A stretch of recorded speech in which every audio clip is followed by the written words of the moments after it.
Всем привет, я Ева, это Тим, мы основатели проекта Art Flâneur, и сегодня поговорим о том, как пивотить свою идею, как менять ее траекторию. Hello world, I'm Tim. Yeah, today we're talking about pivoting and why we think it's not a failure but a natural life of a startup.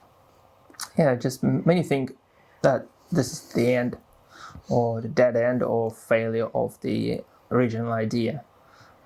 It's not. It's something that everyone goes through, and if you don't, then you're either very, very lucky or perhaps you need to revisit your idea at some point. На нашем примере очень легко это показать, потому что мы, по сути, пивотимся, глобально первый раз, но, скажем так, это наш второй мини-пивот.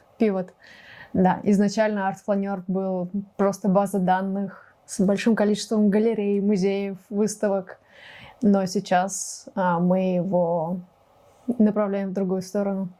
Yeah, just have to remember, as Eva said, when we first started, it was just a database and a map of galleries and exhibitions, and that's it. But at some point we realized that's just not enough. First of all, it's a bit boring, and this is something that many other projects either started or finished or still doing. Ну да, наверное, первый признак был в том, что нам самим становится это неинтересным. То есть просто база данных красивая, но и что? Мне как, исследователю, фотографу было интересно туда внести какую-то образовательную часть. То есть мне хотелось, чтобы, и хочется на данный момент, хочется, чтобы зрители узнавали больше об искусстве, о культуре. И я очень сильно хочу в эту сторону повернуть, в сторону образования. Yeah, and me as a tech guy, I like new and shiny things and some new challenges to work on. And getting something done such as make an educational app and also gaming was super exciting. No, after Japan. Yeah, and especially when we went to Japan and we presented our idea, everyone liked it, as in this being a map of different galleries. But when we started talking to people in prefectures and the city and just randoms really, we quickly realized that this is not going to go anywhere. This is just going to be another boring map with a bunch of galleries. So then we had this, what I'd probably call an epiphany of doing something, making it very different. Ну да, чтобы не просто была карта, а, например, чтобы наш проект помогал префектурам и локальным управлением города распределять потоки туристические, например. Или, например, для подростков, для детей делать какие-то квесты, челленджи для того, чтобы они глубже изучали свою культуру. И именно об этом мы говорили в Японии, вернее, мы услышали этот запрос, что он есть, и у нас щелкнуло так, опа, вот куда надо идти. Нужно, закрывать эти проблемы, которые действительно существуют.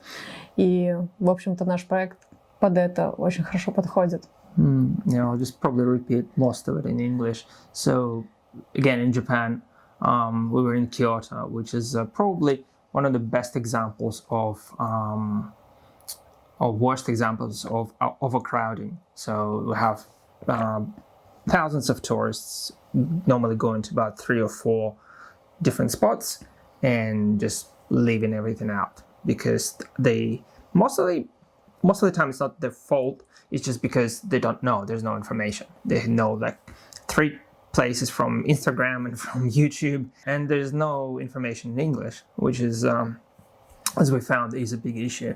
Secondly, education, like the young people, even in Japan, as we realized, are not really interested in learning about their own culture. I mean, I guess it's kind of sometimes normal in other cultures also, but this, like especially in Japan, it's this massive contrast where we have tourists who really would love to know more, but then you have a lot of younger people who just not interested at all.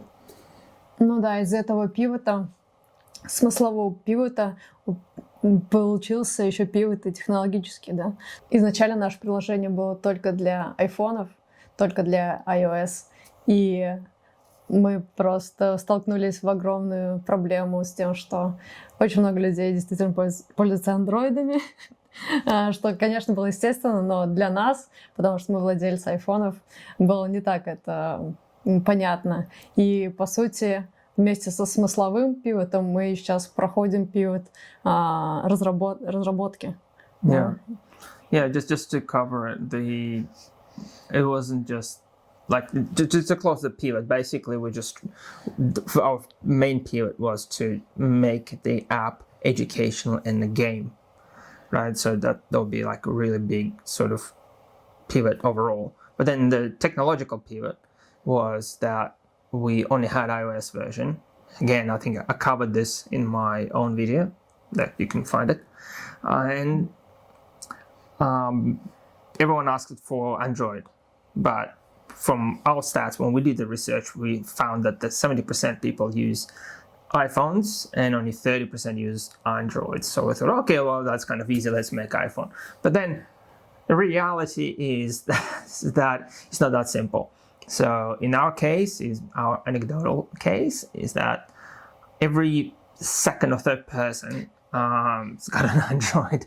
Of all people we spoke in all around the world, really, they all use Androids. So the technological pivot for us is to start making an Android version, and not only that, make a version that just looks and works exactly the same on both.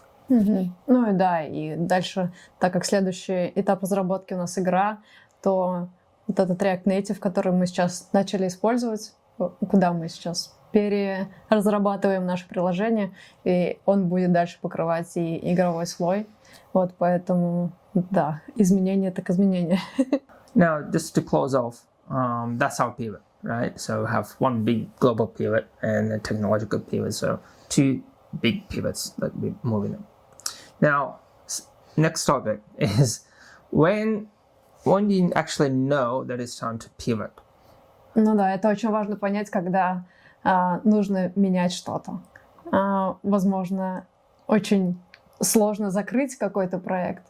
Возможно, нужно его действительно закрывать, а направить в другое русло. Но, например, одна из причин, то, что люди не понимают, что вы делаете. Приходится очень много объяснять, чтобы люди поняли, что же вы делаете, зачем это нужно. Yeah, if someone starts asking you too many questions about your idea and about your app, and the first question is not how do I download it and where do I find it, that probably means that it's time to maybe make changes. Ну да, и из этого же исходит, что люди не хотят платить, то есть даже не спрашивают, сколько это стоит или что-то такое. То есть идея интересная, но она не цена, она не закрывает какую-то проблему. И да, вот это вот отсутствие даже пути монетизации, это должно очень сильно заставить задуматься, что же делать. Yeah, and we're not talking about the apps or projects that is purely as a hobby, which you just do for yourself. Actually, in our case, that's exactly what it was. But we quickly realized that just we want something more out of it. But I digress. But yeah, if people not asking about what it's about, or asking too many questions and still not understanding, it's probably the concept is probably not very sellable. Да, и, наверное, самая главная причина, на самом деле, почему вы должны пивотиться, это вам самим неинтересно. Вам скучно становится заниматься этим, вы не видите, что дальше будет происходить, то есть не видите никакого развития вашего проекта. Это, да, вопрос о том, что пора задуматься о том, куда повернуть ваш проект. Yeah, that's the next thing. What are you going to do with it? Are you bored with it? If you're bored, if you don't want to touch it anymore, that's just 100% just try doing something else with it. Try to maybe cut off 90% of what it used to do and use that 10% to pivot somewhere else completely. No. So how do you know that the pivot that you made or about to make is actually worth doing, worth pursuing? First of all, it's maybe chat to people, even your friends, or someone who was even remotely interested in your original idea, and see what the reaction is. They may still go, or they may say, oh, that's interesting. Could tell me more about it. And if you hear that, that's probably a really good sign that if you hear it multiple times, that's really, really good sign. That is worth pursuing. Ну да, вы начинаете слушать и слышать не только своих пользователей, но и потенциальных клиентов, тех, кто действительно будет согласен платить вам за этот проект. И ты понимаешь ценность своего проекта.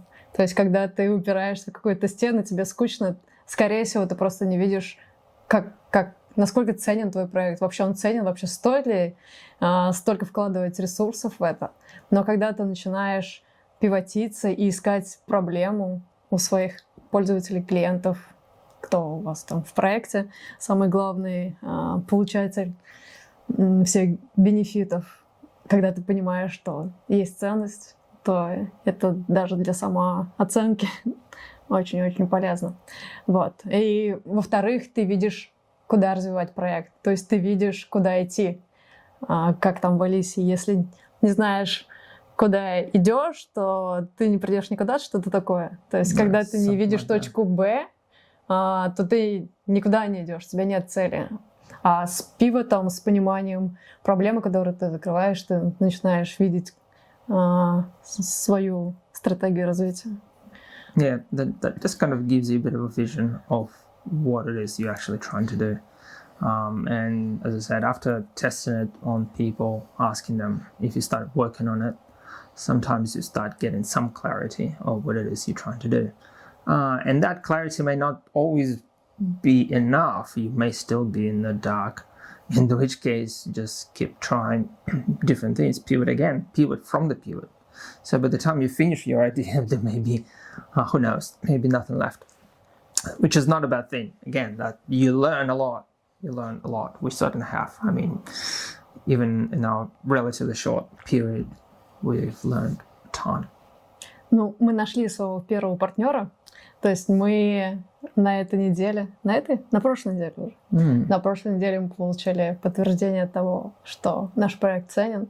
Мы будем медиаспонсорами для одного местного австралийского биеннале. И это не просто как такой плюс для проекта, но и плюс для себя.